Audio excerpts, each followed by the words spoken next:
पीक विमा अनुदान, शेतीला बारमाही पाणी, कापूस, सोयाबीन, कांद्याला भाव याबाबत चकार शब्द नेते मंडळी काढत नसल्यामुळे शेतकऱ्यांसाठी सातत्याने आंदोलन करणारे सामाजिक कार्यकर्ते धनंजय कुंदेकर यांच्या नेतृत्वाखाली आज 20 गावांमध्ये पहिल्या टप्प्यात शेतकऱ्यांच्या बैठका घेण्यात आल्या।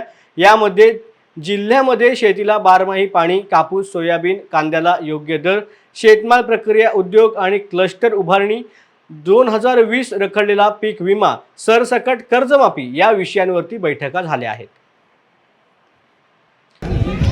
आज बीडमधील 100 पैकी 20 गावामध्ये शेतकऱ्यांचा जाहीरनामा प्रसिद्ध करण्यात येत आहे आणि या जाहीरनाम्यामध्ये प्रमुख काही मागण्या दिल्या। त्यामध्ये या बीड जिल्ह्याला बारमाही पाणी, कापूस, कांदा आणि सोयाबीनला बाजारभाव, 2020चा पीक विमा आणि विविध व्यवसायाचे क्लस्टर बनवण्याची मागणी आज शेतकऱ्यांच्या वतीने गावगाव बैठक घेऊन करण्यात येत आहे। जे कोणी लोकसभेचे उमेदवार असतील त्यांना या विषयावर काम करावं लागेल असं ठामपणे शेतकऱ्यांनी सांगितलं आहे।